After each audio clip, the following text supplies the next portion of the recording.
ayting bugungi holat haqida. Mana Qahramon aka, Yangiyo'l tumani Gulbahor shaharchasida 4 gektar maydonida ekilgan mana bu dalani sxemasini ko'rishingiz mumkin. Eniga 150 metr, bo'yiga 280 metr. 13 xil navdagi sinovdagi urug'larimiz. Bu jadvalda batafsil bilib olishingiz mumkin.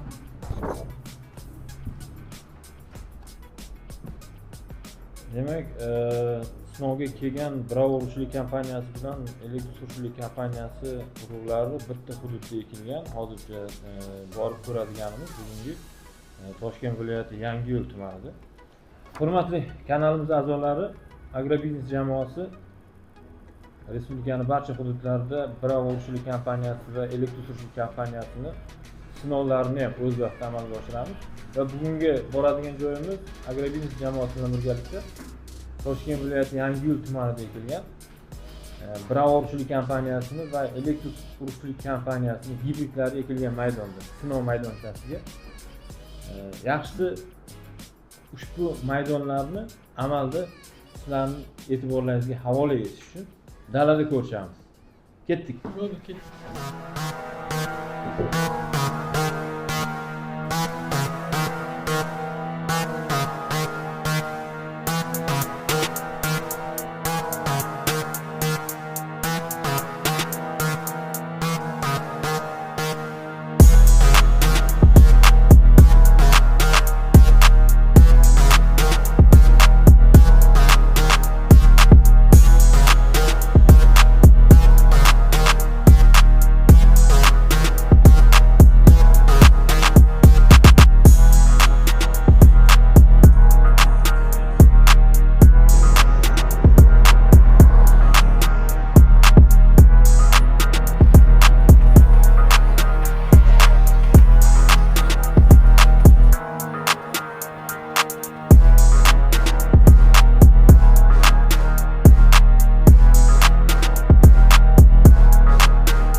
Assalomu alaykum hurmatli kanalimiz a'zolari, hurmatli chorvadorlar.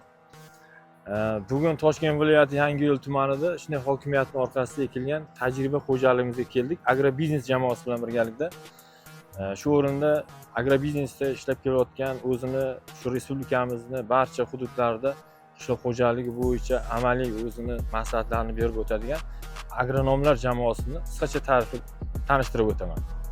Sodiqjonov Sarvar qishloq xo'jaligi bo'yicha, ayniqsa chorva ekinlar urug'chiligi bo'yicha juda yetuk mutaxassis, katta ilmiy xodim.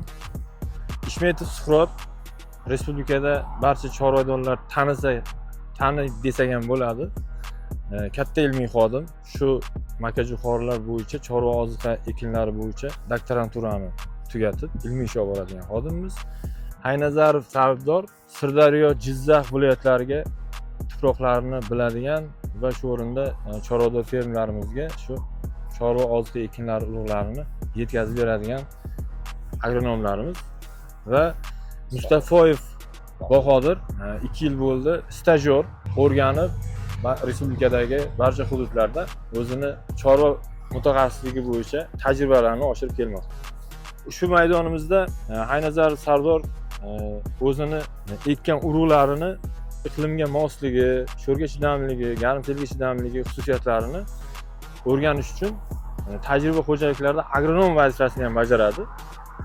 Va bu yerda hozir elektr surishchilik kompaniyasini 7 xil, Bravo urug'chilik kompaniyasini 6 xil gibrid urug'lari ekilgan maydon va tajriba xo'jaligimizda yilning oxirigacha ushbu gibridlar Toshkent viloyatiga mos tushishi tushmasligini aniqlab, yilning oxirida hisobot taqdim qiladigan agronomimiz Haynazarov Sardor hisoblanadi. Hozir qisqacha navlar to'g'risida sizlarning e'tiborlaringizga havola etamiz. Bu Toshkent viloyati bo'yicha bo'ladi. Savollarim bor Sardor sizga. Ushbu jo'xori Bravo urishchilik va elektr urishchilik kompaniyasini gibridlari qaysi chistoda ekildi va qanday ishlar amalga oshirildi? Mana shu holatigacha. Avvalambor hammaga salom. 2025-yilning 23-aprel sanasi 13 xil turdagi urug'lar ekildi sinov uchun. Ekish bilan birga 200 kilo amafos, 150 kilodan selitra ozuqasi berildi.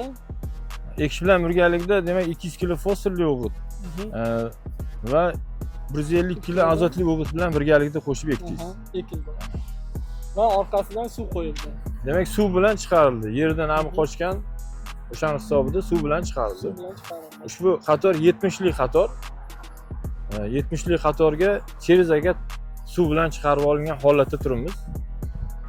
Bundan keyingi bo'ladigan jarayonni keyinlar dalaga o'taylikda, dalada ko'rsatib beraylik.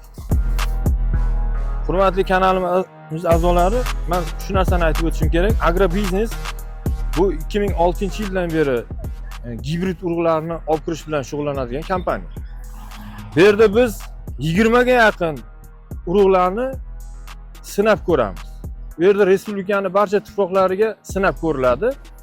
Qisqa maydonlarda.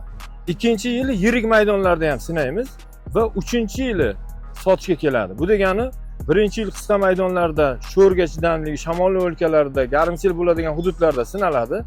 Ikkinchi yil yana yirikroq maydonlarda sinaladi. 3-yil o'sha hamma tomonlama ustunligi bo'lgan jo'xorigina respublikaga sotishga olib keladi. Shundan bilsangiz bo'ladi, har bitta navimiz nechtadir pog'onadan o'tgan. Suvsizlikka, garmselga, sho'rga. O'shaning uchun biz kafolatlangan urug'lar deb ta'riflaymiz. Shuning uchun sizlarga murojaat qilishimiz, oladigan urug'laringizni sinovdan o'tganligi. Ba'zi urug'lar o'zini vatanida yetishtiriladigan hududda juda yuqori hosilga ega bo'ladi. Lekin bu tuproqqa mosulchanligi va hosilni berilishi bu boshqacha. Uni sinab ko'rib amalga oshirish kerak. Hozir bu gibridimiz xuddi shunday 2022-yilda kirib kelgan kichkina maydonlarda, 23-yilda yirik maydon va 24-yildan keng miqyosda sotilgan gibrid. Sho'rga chidamli, garmselga chidamli, ham don, ham silosga mo'ljallangan gibrid. Hosildorligi gektariga agrotexnikasini amalga oshirishingizga qarab 14 dan 18 va undan yuqori tonna hosil berish xususiyatiga ega. Agar silosga ekkaningizda 90 ming dona eksangiz, 90 tonnaga yaqin silos massasi berishi va silosda don miqdori 50% ni ta'minlaydigan gibrid. Keyingi navga o'tamiz. Sizlarda agar savollar bo'lsa, amalga oshirib ketsak yaxshi bo'lardi. F534 bu ikkinchi yili endi yirikroq maydonlarda sinovga kelgan gibrid. Kelgusi yildan nasib bo'lsa sotishga keladi. O'tgan yil ham yaxshi natija ko'rganmiz bundan va joylarda ham ko'rganimizda u yoqdagi ekilgan gibridlardan o'zini qimmatli belgilaridan yaqqol ajralib turgani uchun buni biz olib kirdik O'zbekistonga va bu yil yirikroq maydonlarda sinovni amalga oshirmoqdamiz. Kelgusi yildan agar bu yil sinovdan o'tsa, kelgusi yildan sotishga keladi. Buni kichkinaligidan bo'lgan video obzorlarni sizlarning havolangizga, e'tiborlaringizga havola etamiz. Shundan xulosa chiqarsangiz bo'ladi. Davom etamiz. Keyingi navimiz to'g'risida ham shuni aytib o'tishim kerak, hurmatli kanalimiz a'zolari. Bu yerda orasiga kontrol sifatida ham respublikada yaxshi o'zini hosildorligi bilan chorvador fermerlarimizning e'tiboriga tushgan gibridlar ekilgan. Bu yerga aynan biz tablichkalarni u gibridlarni qo'ymadik. Uni biz bilamiz. Nima uchun qo'ydik? Biz o'sha respublikada eng ko'p hosil beradigan iqlimga moslashuvchan urug'larni ekkanimiz sababi bizga keladigan urug'larimizni o'shandan ustun bo'lsagina sotishga keladi. O'sha eng hosilga ega bo'lgan gibridlardan ustunlik jihati bo'lsagina biz buni sotishga olib kelamiz. Agar undan qoladigan bo'lsa, shamolda yiqilishi, hosildorligi bo'yicha, garmselga chidamligi bo'lsa, undan past keladigan bo'lsa, uni sotishga kelmaydi. Uchun eng yaxshilarini tanlab olib kiramiz. Ushbu gibridimiz hozir elektr surishchilik kompaniyasining F5PM yangi gibridi 16 qatorda ekilgan. Buni yil davomida ko'ramiz. ushbu hududda qanaqa hosilga ega bo'ladi. Undan keyin agar bizda sinovimizdan o'tsa, bu ham sotishga kelishi mumkin. Suhrat, siz ham o'zingizni tajribalaringiz bilan men gapirganda to'ldirib ketsangiz yaxshi bo'lardi. Yo'q, gapni bo'lishda emas, to'ldirib kamlik bo'lsa. Xumlab deydi hozir o'shani bir chorvadorlar, fermerlar. Ha, xumlab degani, masalan, kultivatsiya qilingan dalalarning oxirgi texnika kirish sharoitida hammasiga traktorda organ taqilib, akoshka deydi. Taqilib badaniga tuproq berib ketishdi, xumlab. Mahalliy tilda xumlab.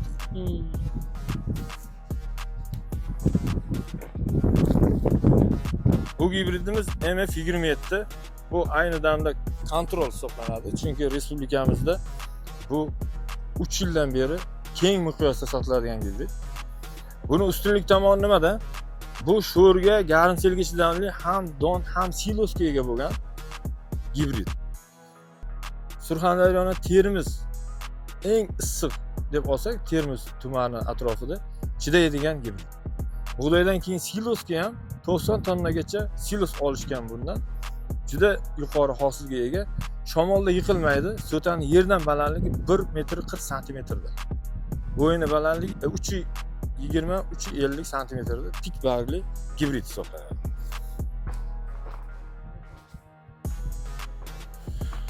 Bu MF23 F600 donga mo'ljallangan gibrid. Nihoyatda donni yaxshi to'kadi. Issiqqa chidamligi juda yuqori, barglari tik. Zich ekkaningizda ham gektariga 90 ming dona donga eksangiz bo'ladigan. Yuqori hosilga ega 14 dan 18 tonnacha atrofida hosil to'kadi. Mardagi qizil va so'tada 3 gacha don bo'ladi. 3 yildan beri sotilib ketyapti. Bu kontrol sifatida ekilgan bu ham. Elektr surishchilik kompaniyasini 20 dan oshiq gibrid urug'lari bor. Aynan O'zbekistonda sotilish uchun kelgan. Yanada bizga yangi gibridlarni jo'natmoqda va uni O'zbekiston sharoitida sinab ko'rish uchun. 16 PM gibridi. Bu ham yangi gibrid. Ham don, ham silosga mo'ljallangan deb yuborishgan. Buni bu yil daladagi holatlarni ko'ramiz. Bu Toshkent viloyatidagi holati. Bundan Namangan viloyatida, Samarqand viloyatida, Jizzax viloyatida, Buxoro viloyatida, Andijon viloyatida tajriba xo'jaliklarida mavjud. Fermer dehqonlar aytishi mumkin, zo'r yerlarda, yaxshi yerlarda ekadi o'zlari deyishi mumkin. Men ko'rib turibsizlar, suvga unaqa suv yo'q bu dalada, og'ir dala. Mana dehqonlar o'zi ham, suvchilar o'zidan so'rasa mumkin. Yer ham unaqa zo'r, yaxshi yer emas, o'rtamiyona yerga ekkanmiz. Bu tanlab, yer tanlab unaqa nima yo'q bizda. Qaytga eksak ham fermer qaysi joydan yer bersa, o'sha joyda ekamiz. Misol, mana dalaning holati, xudo xolasa shu pishguncha video obzorini qilib boramiz. Ko'rib borasizlar. Buni nasib bo'lsa yo'lga qo'yganmiz. Avgust oylarida seminar qilib, chorvadorlarimizga, fermerlarimizga amaliy ko'rsatib berish. Dalada kombayn solib, donni qancha berish, silosga qancha to'kishigacha aniq hisobot taqdim etish niyatimiz bor. 34 PM elektr surishchilik kompaniyasining gibridi, yangi gibrid. 100% ko'chati olingan. Unutchanligi tez. Bularda shuni aytib o'tishim kerak. Turkish genetikda urug'ni juda sifatli tayyorlaydi va unutchanligi 100%. Va urug'da energiyasi bilan tekshirib beradi. Ekkaningizda Vibrans va Maxim Quattro preparatlari bilan birga dorilangan. Bu degani nima? Unutchanligi tez, energiyasi tez. Keyingi gibridimiz bu Bravo urug'chilik kompaniyasining 1634 gibridi. 16 qatorda ekilgan. Bu ham yangi gibrid. Buni ham hosilini ko'ramiz, xudo xolasa. Hop. Bu gibridimiz elektr surishchilik kompaniyasining 21 PM gibridi. Bu ham 16 qatorda ekilgan. Unutchanligi yaxshi, 100% ko'chat olingan. Yangi gibrid elektr surishchilik kompaniyasining 75 PM gibridi. Bu gibridlar Turkiyani o'zida sinovdagi emas. Biz o'tgan yil borganimizda eng yaxshilarini saralab tanlab olganmiz bularni. Bu yerda ekib ko'rish uchun. Elektr surishchilik kompaniyasining yangi gibridi 11 PM bu silosga ko'proq tortadigan gibrid. O'shaning uchun ko'rsangiz, gektar hisobida 90 ming donaga yaqin ekilgan. Silosga sanab ko'rishimiz uchun. Bravo urug'chilik kompaniyasining yangi gibridi 75 F6. Bu ham biz Turkiyada, Konyada ko'rdik, Adanada ko'rdik va Bursada juda yaxshi ko'rsatishga ega bo'lganligi uchun tanlab olganmiz O'zbekiston sharoitida sinab ko'rish uchun. Bravo urug'chilik kompaniyasining 75 F4 gibridi. Bu ham yangi gibrid. Bu ham u yoqda zo'r bo'lgan. O'zbekiston sharoitida bilish uchun buni ham sinovga olib kelganmiz. Bu sinov maydonchamiz 6 ta viloyatda bor. Shu maydon xuddi mana shu shaklda ekilgan. Shu qator soniga qarab ekilgan. U yerda ham qanaqa ko'rsatish bo'lishini sizlarga vaqt davomida e'tiborlaringizga havola etamiz. E'tiborlaringiz uchun rahmat. Biz bilan har doim birga bo'ling. Ko'ring agrotexnikani. Qishloq xo'jaligida ayniqsa chorvadorlarimizga o'zimizni ozgina bo'lsa-da yaxshi hissamizni qo'shadiganimizdan mamnunmiz. Shu bugun e'tiboringizga makajo'xori yetishtirishning eng nozik tomonlari va eng samarali tomonlarini qisqacha aytib o'tmoqchimiz. Ushbu makajo'xori ekildi. Ekilish bilan birgalikda 200 kg fosfor, 150 kg azotli o'g'it bilan birgalikda ekilgan maydon. Mana bugungi holati bitta suv bilan chiqardik. Chunki yerda namligi urug'da chiqishiga yetmasdi, o'shaning uchun cherizaga suv bilan chiqardik. Endi bunga qanaqa ishlarni amalga oshiramiz? E'tiborlaringizga shuni aytib o'tmoqchiman. Makajo'xorini tizza bo'yi bo'lgancha ishi bor. Ushbu vaqtda siz samarali foydalanishingiz kerak. Ekdingiz, yerdan chiqdi, yerdan chiqishi bilan birinchi kultivatsiya solishingiz kerak. Malagazda birinchi skorsda. Birinchi kultivatsiya ishini amalga oshirdingiz. Oradan hech qancha o'tmasdan ikkinchi kultivatsiya bilan 300 kilodan kam bo'lmagan azotli o'g'it berishingiz kerak. Asosiy ekin bo'ladigan bo'lsa, karbamid tavsiya qilaman, chunki karbamidda 46% azot bo'ladi. U o'simlikka uzoq muddat o'zining kuchini beradi. Endi o'simlikka, makajo'xoriga aynan fosfor nima uchun kerak? Fosfor bu keyingi beradigan azotingiz bilan o'simlikning orasidagi ko'prik hisoblanadi. Agar siz fosfor bilan bermasangiz, keyingi beradigan 500 kg, 600 kg karbamid 2 bo'lib beradigan bo'lsangiz, o'simlik o'ziga o'zlashtirish uchun fosfordan foydalanadi. Fosfor bilan agar bermay faqat azotli o't beradigan bo'lsangiz, keyingi 600 kiloni yesa 300 kilosini o'simlik iste'mol qiladi. Shuning uchun fosfor juda katta ahamiyatga ega. Fosfor bilan berishni tavsiya qilamiz. Kimdir bug'doydan keyin ekadigan maydonlarda men bug'doyga 300 kg fosfor berganman, makajo'xoriga bermasam bo'ladimi degan savol bilan murojaat qiladi. Yo'q. U bergan fosforingizni bug'doy iste'mol qilib bo'ldi. Makajo'xori uchun alohida yana fosfor bilan berishingizni tavsiya qilaman. Shu maydonda ikkinchi kultivatsiya bilan 300 kg azotli o'g'itni berdingiz va yana cheriz agat bilan sug'orib olasiz. Nima uchun cheriz agat bilan sug'orasiz? Chunki agar e'tibor bersangiz, mana suv bilan chiqarilgan. Agat yorilgan, agar bu hamma agatdan qo'yilganda edi, bu makajo'xori chanqab qolgan bo'lardi. Agat yorildimi, suvga kelaveradi. O'shaning uchun sizga tavsiya qilamiz, cheriz agat sug'oring, o'rtadan ildiz nafas olsin va namlik ushlab turadi. O'tdik, bunga karbamid berib cheriz agat suv qo'ydik va yer yetilishini kutamiz. Yer yetilgandan keyin bitta kultivatsiya qilib qo'yamiz. Bu degani bo'yi shunday bo'ldi, taxminan. Kultivatsiya qildik, endi sizga zamoningiz bo'ladi, vaqtingiz bo'ladi, zararli hasharotlarga dori sepishga, unga qo'shib begona o'tlarga qarshi preparatni qo'llasangiz bo'ladi. Shu bilan makajo'xori tizza bo'yi bo'lguncha turadi. Kultivatsiya qilingan dala oldingizda turibdi. Tizza bo'yiga yetganda siz barigidan sistemli qurtga qarshi dori va oziqa qo'shsangiz bo'ladi. Siz oziqani aminositi bor tarkibida oziqani qo'llang. Chunki siz barigidan beradigan zaharni ham 100% effektini ko'rmoqchi bo'lsangiz, aminositli o'g'itdan foydalaning. Chunki aminositli o'g'it tashuvchi hisoblanadi. Tarkibida organik moddalar va aminositlar o'simlikni barigiga tushganda zaharni atrofini qobiq qilib egallab oladi va o'simlik uni organik modda sifatida o'ziga iste'mol qiladi. Agar zahar kuchli bo'lsa, aminosit bo'lmasa, bu keraksiz modda deya o'zidan parchalab yuboradi. Kimdir fosfor, makroelementlarni, kaliylarni suvga eritib barigidan beradi. o'zini bersa ham o'simlik makro elementni o'ziga singdirishda juda qiynaladi. Shuning uchun siz aminoasid bilan birgalikda bersangiz bargidan ham iste'mol qilgan bo'ladi. Demak, bunga tizza bo'yi bo'lganda bargidan qurtga qarshi va oziqani sepdingiz va 300 kilodan karbamid berib, yana xumlab chiqib ketasiz. Xumlab degani badaniga akoshka bilan tuproq tortib chiqib ketasiz. Bu safar hammaga tuxumlab ketasiz. Hammaga tuxumlaysiz, lekin siz yana cherizaga suv olasiz. Shu narsani aytib o'tishim kerak.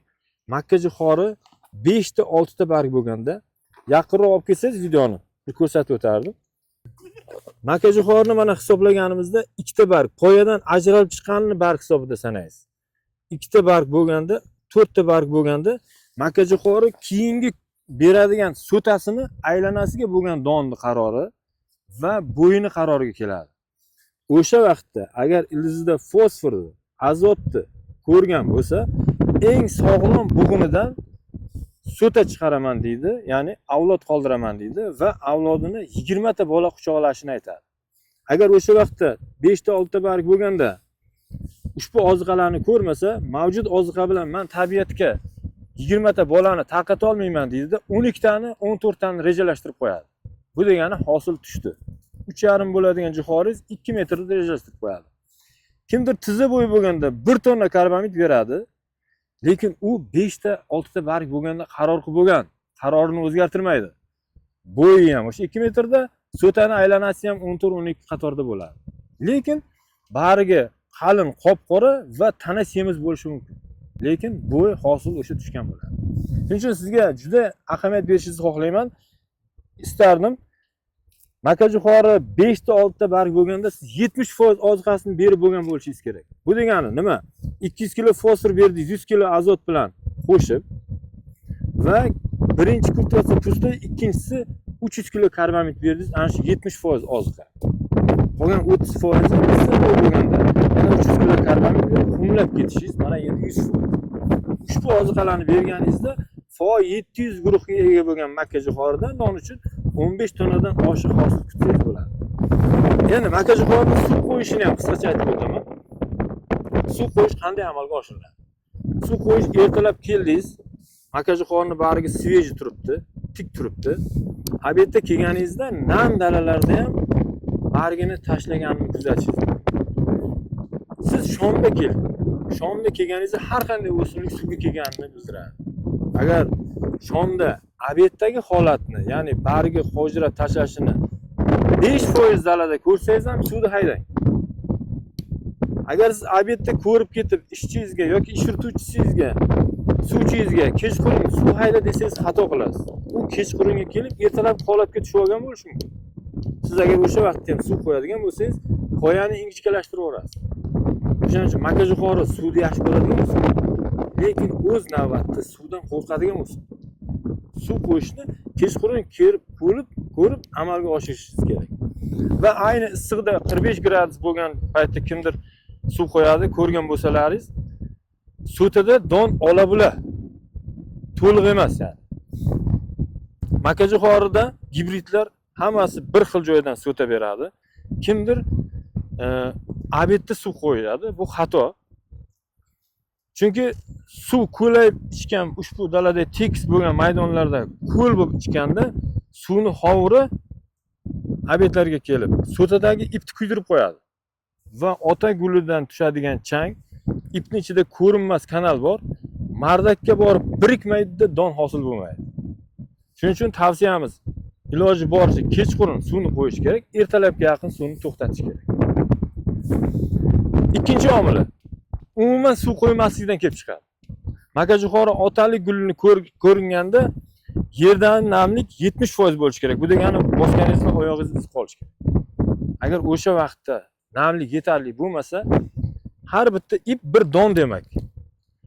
Issiqda, namlikda yetkazib bera olmaydi-da so'tani bargida, qobig'ida ip kuyadi, yana chang kelib mardakka birikmaydi-da don hosil bo'lmaydi. O'shaning uchun tavsiyamiz kechqurun suvni qo'ying va kunduzi quriting. Yana bir eng kerakli bo'lgan narsalar makkajo'xori ota gulini ko'rsatganda eng azotni ko'p xohlaydigan davr bo'ladi. Lekin bo'yi baland, ichiga texnika ishlamaydi. O'shaning uchun siz suvni qo'yganingizda endi bu kapelnitsa bo'lganda yaxshi bo'lardi, kapelni bilan suv qo'yganda. Suv qo'yganingizda suvni zavqlatingiz to'xtatishdan oldin gektar hisobiga 70 kilo azot, 25 kilo sulfat kaliy bilan birgalikda qo'llab olsangiz, suv bilan berib olsangiz, dalada qolsa, o'sha vaqt o'simlikda so'tani uchigacha dom bo'lishini ta'minlagan bo'lasiz. Mana qisqacha shu narsalarni sizlarning e'tiborlaringizga havola etish niyatim edi. Buni aytib o'tdim. Yana agar sizlarda qiziqarli birorta ma'lumot kerak bo'lsa, nafaqat makajo'xori bo'yicha, barcha ekinlar bo'yicha savollar bo'lsa, bemalol bizni kommentariyamizda savol qoldirishingiz mumkin. Biz agronomlarimiz sizga aloqa chiqib nomer qoldirsangiz, sizga o'zini olgan bilimini beminnat xolis sizni e'tiboringizga yetkazib beradi. E'tiborlaringiz uchun rahmat. Sizlardagi savollar bo'lsa, bizni kuzatishda davom eting. Agrobiznes jamoasi respublikaning barcha hududlarida agronomlar mavjud. Ular sizga bepul xizmat ko'rsatadi. Bemalol murojaat qilishlaringiz mumkin. Nafaqat boshqa gibrid ekkan bo'lsangiz ham, uni agrotexnikasi bo'yicha savollaringizni berishingiz mumkin. E'tiborlaringiz uchun rahmat.